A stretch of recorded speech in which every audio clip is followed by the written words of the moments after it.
साथियों नमस्कार, मैं हूं नीरज पटेल और आप देख रहे हैं नेशनल जनमत। पश्चिम बंगाल के एक मेडिकल कॉलेज में परिवार के एक बुजुर्ग की मौत हो जाती है। उस परिवार के लोग इकट्ठे होकर के ये आरोप लगाते हैं कि उसके परिवार के बुजुर्ग की मौत इसलिए हुई है क्योंकि डॉक्टर्स ने गलत इंजेक्शन दिया था और उसके बाद वो जूनियर डॉक्टर्स को बुरी तरीके से पीट देते हैं। देश में ये कोई अनोखी घटना नहीं थी, अप्रत्याशित घटना नहीं थी, पहली घटना नहीं थी, लेकिन इस तरह की घटनाओं को उचित नहीं ठहराया जा सकता। फिर भी सवाल ये उठता है कि आखिर इस घटना को इतना हाइप क्यों दिया गया। तो ये समझने के लिए आपको 2014 के बाद से गोदी मीडिया के चरित्र को समझना पड़ेगा। तो उसके चरित्र का जब हमने विश्लेषण किया तो बात निकल कर ये आई कि इस घटना को हाइप इसलिए मिली क्योंकि ये घटना पश्चिम बंगाल में हुई थी कि मुख्यमंत्री ममता बनर्जी, अमित शाह और नरेंद्र मोदी की जोड़ी के सामने झुकने को कतई तैयार नहीं है। तो ऐसे में गोदी मीडिया को एक बात ये लगी कि अगर वो पश्चिम बंगाल के किसी प्रकरण पर खबर चलाते हैं तो उनके आका भी इससे खुश होंगे। प्लस इस प्रकरण में एक बात और निकल करके सामने आई कि गोदी मीडिया के लिए जो बिकाऊ सब्जेक्ट होता है हिंदू मुस्लिम, उसका भी पुट यहां पर था, क्योंकि जिन लोगों ने हमला किया था उन जूनियर डॉक्टर्स पे इत्तेफाकन वो परिवार मुस्लिम परिवार था। तो गोदी मीडिया को हिंदू मुस्लिम का एंगल भी नजर आया, अपने आकाओं को खुश करने का एंगल भी नजर आया और प्लस ये भी एंगल नजर आया कि डॉक्टर्स के खिलाफ उत्पीड़न की घटनाओं को दिखा करके हम कम से कम एक वर्ग की सिंपैथी भी हासिल कर सकते हैं और पूरे देश में इस बात को लेकर मोबिलाइज लोग हो सकते हैं। तो गोदी मीडिया का जो आकलन था वो बिल्कुल ठीक प्रतीत हुआ और इस मामले में इंडियन मेडिकल एसोसिएशन भी लोगों सामने आ गई। रेजिडेंट वेलफेयर एसोसिएशन पूरे देश भर के अलग अलग मेडिकल कॉलेजों के सामने आ गए और उन लोगों ने प्रदर्शन किया। मैं इस पूरी क्रांति को छद्म क्रांति या सिलेक्टिव क्रांति इसलिए मानता हूं क्योंकि ये सारे मुद्दे मीडिया के गढ़े हुए होते हैं। अगर ये मुद्दे मीडिया के गढ़े हुए नहीं हैं तो मैं सिर्फ इतना जानना चाहता हूं कि कुछ दिन पहले मुंबई के एक मेडिकल कॉलेज में डॉक्टर पायल तड़वी नाम की एक आदिवासी छात्रा ने सुसाइड कर ली थी। उसका आरोप यह था कि जातिगत टिप्पणियां उनके ऊपर की जाती थी। उनके पति जो थे डॉक्टर सलमान, उन्होंने भी आरोप लगाया था कि जातिगत टिप्पणियों से आगे जाकर 3 जो सीनियर डॉक्टर्स हैं वो उनके ऊपर टिप्पणियां करती थी और उनको ये कहती थी कि आप आरक्षण से आई हुए हो इसलिए योग्य नहीं हो, तो उन्होंने सुसाइड कर ली थी। इसका मतलब वो सांस्थानिक हत्या हुई थी। उस सांस्थानिक हत्या के विरोध में क्यों कोई आईएमए से लेकर रेजिडेंट वेलफेयर एसोसिएशन सामने नहीं आई? तो ये सिलेक्टिव क्रांति नहीं है क्या? गोरखपुर के बीबीडी मेडिकल कॉलेज की घटना सबको याद होगी, जहां बच्चों की मौत हो गई थी। वहां डॉक्टर कफील का नाम इसलिए भी सामने आया था कि कई बच्चों को बचाने के लिए उन्होंने पूरी मेहनत की थी, लेकिन बाद में डॉक्टर कफील को ही आरोपी बना दिया गया, उनको जेल भी भेज दिया गया, उनको सस्पेंड भी कर दिया गया। उस समय कोई भी आईएमए से लेकर रेजिडेंट वेलफेयर एसोसिएशन या डॉक्टर्स की एसोसिएशन, क्योंकि वो सीनियर डॉक्टर थे, क्यों सामने नहीं आए? तो मैं इस क्रांति को सिलेक्टिव क्रांति इसलिए मानता हूं क्योंकि आप मीडिया की एक केस स्टडी उठाकर देख लीजिए। अन्ना हजारे के प्रकरण में, कठुआ कांड में, अलीगढ़ कांड में, निर्भया प्रकरण से लेकर तमाम सारे वो प्रकरण जिनमें सीधे सीधे सत्ता पक्ष को या ये कह लें हिंदू मुस्लिम का एंगल नजर आ रहा था, उस हिसाब से मीडिया ने उन घटनाओं को बड़ा किया और लोग लग गए उस झुंझुने में और अपनी अपनी चेहरे को चमकाने के लिए उस तरह की कैंडल मार्च गिरोह तमाम सारे सक्रिय हो गए। मैं ये नहीं कहता कि इन सारी घटनाओं पर विरोध प्रदर्शन नहीं होने चाहिए थे, लेकिन उत्तर प्रदेश में आप खुद देख लीजिए, अकेला अलीगढ़ का कांड ऐसा नहीं है जिसमें इस तरीके से किसी बच्ची के साथ विवश घटना घटी हो। उसके बाद तकरीबन 1 दर्जन मामले ऐसे हो चुके हैं जहां छोटी छोटी बच्चियों को गैंगरेप का शिकार होना पड़ रहा है। परसों गोरखपुर से ही इस तरह की घटना सामने आई थी। तो अगर मीडिया सभी घटनाओं के प्रति संवेदनशील है या वो मोमबत्ती गिरोह जो मीडिया के चमकाने के बाद कुछ घटनाओं को उठाने के बाद मोमबत्ती लेकर सड़क पर निकल पड़ती है, वो सभी घटनाओं को लेकर समान तरीके की मानसिकता क्यों नहीं रखते हैं और समान रूप से प्रदर्शन क्यों नहीं करते हैं? मैं यहां पर बिल्कुल भी आईएमए को या रेजिडेंट वेलफेयर एसोसिएशन को बिल्कुल भी इस तौर पर सवाल के घेरे में खड़ा नहीं कर रहा हूं कि वो सभी राजनीति के शिकार हो रहे हैं, लेकिन मैं इस तौर पर जरूर सवाल उठाना चाह रहा हूं कि जिस मुद्दों को मीडिया उठाती है उन्हीं मुद्दों की भेड़ चाल में आप शामिल क्यों हो जाते हैं? क्यों वो तमाम सारे मुद्दे नहीं उठाए जाते हैं जो डॉक्टर्स की तरफ से उठने चाहिए? यहां पर यह भी समझने की जरूरत है कि पूरे देश भर में जो विरोध प्रदर्शन हो रहे हैं आखिर उसका मुद्दा क्या है? तो आईएमए के लोगों से जब मैंने बातचीत की तो उनका मुद्दा यह है कि उनको सुरक्षा प्रदान की जाए और देश में एक नीति बने जो डॉक्टर्स की सुरक्षा के लिए कानून बनाया जाए। तो ये नीति ममता बनर्जी नहीं बनाएंगी, इस नीति के प्रति जिम्मेदार भारतीय जनता पार्टी है।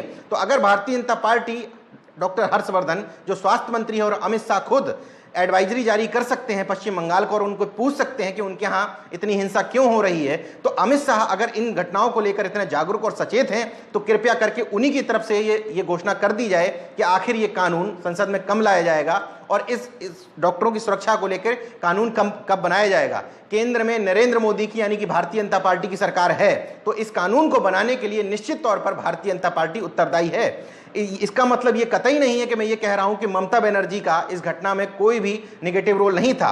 जिस तरीके की बयानबाजी उन्होंने पहले की है, निश्चित तौर पर उनका घटना के प्रति बहुत संवेदनशीलता पहले नहीं दिखी थी, लेकिन समय रहते ममता बनर्जी ने जब सारे मांगे मान ली थी डॉक्टर्स की, इसके अलावा बातचीत के लिए इनवाइट भी कर लिया था, फिर भी डॉक्टर एसोसिएशन अपनी बात पर अड़ी रही, अपनी जगह पर बुलाने के लिए कि हम जहां कहेंगे वहां आना होगा। अगले दिन वो तैयार होते हैं बातचीत के लिए, फिर भी कहते हैं कि हमने बातचीत के लिए तैयार तो हो गए हैं, लेकिन जगह हम थोड़ी देर में डिसाइड करेंगे।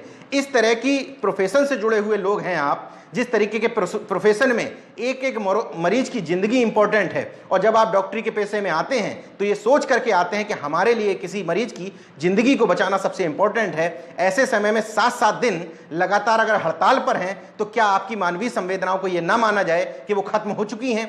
2 डॉक्टर्स पर हमला हुआ, सभी लोगों की संवेदनाएं उनके प्रति हैं, लेकिन 2 डॉक्टर्स को लेकर के तमाम सारे मरीजों की जिंदगियां जो दांव पर लगी हुई हैं, उनका जिम्मेदार कौन होगा? गोदी मीडिया की एक्टिविटी पर नजर रखिए और ये देखिए कि गोदी मीडिया कौन सी खबरों को 24-24 घंटे चलाती है, कौन सी खबरों को हाइप देती है। हाल फिलहाल की खबरों में अगर नजर डालेंगे तो अलीगढ़ कांड सबसे ज्यादा चर्चित रहा। निश्चित तौर पर बच्ची के साथ भी इस घटना हुई थी, लेकिन मीडिया के लिए वो ज्यादा बड़ा मुद्दा इसलिए था क्योंकि अलीगढ़ कांड के जो आरोपी थे वो मुस्लिम थे। हिंदू मुस्लिम एंगल जहां पर आया तो मीडिया को लगा कि इस खबर को बेचा जा सकता है। मीडिया को हर बात केवल बेचने के ढंग से नजर आती है, तो इस खबर को 24-24, 48-48 घंटे चलाया गया। इससे पहले आपको याद होगा कि कठुआ कांड में भी एंगल हिंदू मुस्लिम का था। वहां पर दैनिक जागरण ने अपनी पत्रकारिता मूल्यों से नीचे गिरते हुए एक खबर फ्रंट पेज पर छापी थी कि वहां जो बच्ची थी, जो मुस्लिम बच्ची थी, उसके साथ गैंग रेप नहीं हुआ था, और उसने यह भी तक भी कह दिया था कि पोस्टमार्टम में इस बात की पुष्टि हुई है कि उसके साथ रेप किया ही नहीं गया है। बाद में जो चार्जशीट दाखिल हुई उसमें यह स्पष्ट हुआ कि उसके साथ रेप भी हुआ था और उस बच्ची की नृशंस तरीके से हत्या भी कर दी गई थी। तो मीडिया का जो चरित्र है हिंदू मुस्लिम के मामले में वो निश्चित रूप से आलोचना योग्य है, और इस तरीके की खबरों को हाइप देकर के वो लोगों को सड़क पर उतरने पर मजबूर कर देते हैं। या ये कह लें तमाम सारे संगठन इस बात की फिराक में रहते हैं कि उनको मीडिया की हाइप कहां से मिलेगी और मीडिया में चेहरा चमकाने का मौका कहां से मिलेगा। तो जो प्रकरण मीडिया में उछाले जाते हैं उन प्रकरण में वो अपना चेहरा दिखाने आ जाते हैं। अगर ऐसा नहीं है तो हाल का ही एक प्रकरण की आपसे चर्चा कर लेता हूं। उत्तर प्रदेश में पहली बार कोई महिला बार काउंसिल की चेयरमैन बनी, दरवेश सिंह यादव, जो आगरा की रहने वाली थी। तो महिला शक्ति की जो बात करते हैं, जो इस चीज की बात करते हैं कि महिला सशक्तिकरण के लिए काम कर रहे हैं, उन लोगों को क्यों इस खबर में ऐसा कुछ नहीं दिखा कि उनको सड़क पर उतरना चाहिए? दरवेश सिंह यादव की बाकायदा कोर्ट के अंदर ही एक वकील ने गोली मारकर हत्या कर दी। तो अगर वो वकालत पेशे से जुड़ी हुई थी, क्यों इस मामले को लेकर वकील सड़क पर नहीं उतरे? क्यों इस मामले को लेकर मीडिया ने इस बात को लेकर हाय तौबा नहीं मचाई कि उत्तर प्रदेश में जंगल राज कायम हो गया है? कुल मिलाकर के मीडिया के लिए अगर कोई व्यक्ति पिछड़े वर्ग से आता है और वो मुख्यमंत्री है तो उसके राज्य को जंगल राज्य कहना ज्यादा आसान होता है, लेकिन भारतीय जनता पार्टी जहां जहां सत्ता पर काबिज है उनके राज्य को आखिर मीडिया जंगल राज्य कैसे कह दे? एक उदाहरण और बताता हूं आपको।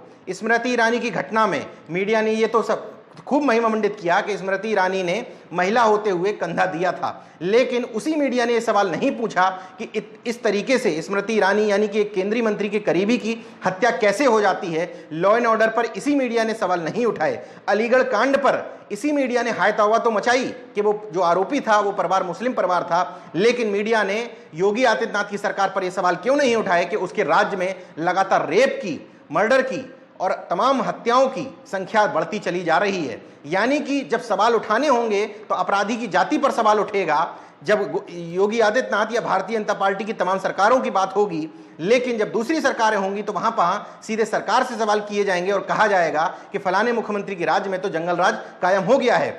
एक घटना और आपको याद दिला देता हूं। उत्तर प्रदेश की राजधानी लखनऊ में एप्पल कंपनी के एरिया मैनेजर विवेक तिवारी की गोली मारकर हत्या कर दी गई। उस समय आरोप लगे 2 पुलिसकर्मियों पर, एक कर्मी को आरोपी बनाया गया। वहां पर मीडिया ने इस बात को तो हाईलाइट किया कि एक पुलिसकर्मी ने जो जाट समाज से आता था विवेक तिवारी की गोली मारकर हत्या कर दी। किसी भी मीडिया वाले की हैसियत और हिम्मत नहीं हुई कि वो इस बात पर सवाल उठाए कि योगी आदित्यनाथ की पुलिस ने आखिर ऐसा क्यों किया। लॉ एंड ऑर्डर की सिचुएशन ऐसी क्यों आई कि एक पुलिसकर्मी सीधे सीधे किसी को गोली मार देता है? उसमें सरकार की जवाबदेही और उत्तरदायित्व फिक्स क्यों नहीं किया गया? वही वो मीडिया की भेड़ चाल थी जिसके शिकार होकर तमाम सारे नेता विवेक तिवारी के घर पर तो पहुंच जाते हैं, लेकिन अन्य सारे ऐसे लोगों को छोड़ देते हैं जिनको मीडिया में हाइप नहीं मिलती। अखिलेश यादव 1 करोड़ की मांग करते हुए विवेक तिवारी के घर पर पहुंच गए। बहुजन समाज पार्टी की तरफ से शहीद सतीश चंद्र मिश्रा को चूंकि पहुंचना ही था, वो भी पहुंच गए और 1 करोड़ रुपए की मांग करने लगे। तमाम सारे भारतीय जनता पार्टी के नेता भी उसके घर पर पहुंचे, उनको पहुंचना ही था। लेकिन मेरा सवाल यही है कि आखिर हम कब तक इस सिलेक्टिव क्रांति के शिकार होते रहेंगे? मीडिया जिस मामले को हाइप देगी, उस मामले को लेकर हम पूरा हाय तौबा और झंडा बुलंद करते रहेंगे, लेकिन मीडिया जिन प्रकरणों को छोड़ देगी तो हमें चूंकि पता है कि हम इन प्रकरणों को लेकर प्रदर्शन करेंगे तो मीडिया में छपेंगे नहीं, तो छपास रोग के शिकार होकर के अगर आप ये सिलेक्टिव क्रांति करेंगे तो इससे कुछ भी बदलने वाला नहीं है। लोकसभा चुनाव से थोड़े दिन पहले पुलवामा में आतंकवादी वारदात हुई।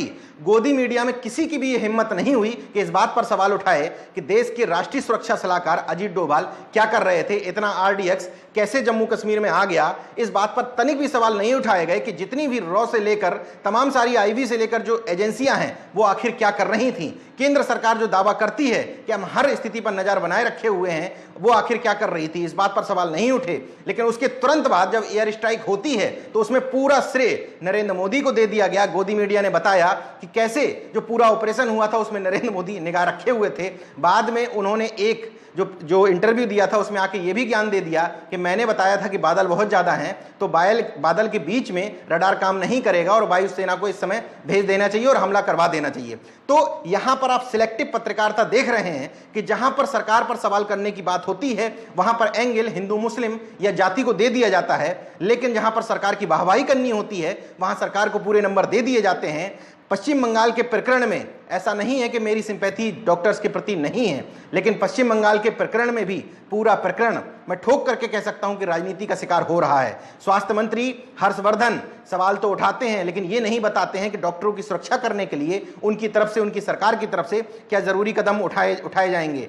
इस मामले को लेकर राष्ट्रीय स्वयंसेवक के प्रमुख मोहन भागवत भी सक्रिय हो जाते हैं और वो कहते हैं कि पश्चिम बंगाल में लॉ एंड ऑर्डर काबू में नहीं है। लेकिन वही मोहन भागवत क्यों नहीं सवाल उठाते हैं उत्तर प्रदेश और गुजरात पर? ये सवाल मैं अकेला नहीं उठा रहा हूं। अमित शाह ने जब एडवाइजरी जारी की थी पश्चिम बंगाल को, तो ममता बनर्जी ने भी ये सवाल उठाए थे कि गृह मंत्री होने के नाते आपकी जिम्मेदारी बनती है कि आप उत्तर प्रदेश में योगी आदित्यनाथ से और गुजरात में बैठी हुई अपनी सरकार के मुख्यमंत्री से भी सवाल करें कि वहां पर इतनी हिंसा क्यों हो रही है। दलितों पिछड़ों के खिलाफ और छोटी छोटी बच्चियों के खिलाफ रेप की घटनाएं सबसे ज्यादा उत्तर प्रदेश में सामने क्यों आ रही हैं? ये सवाल वाजिब भी था।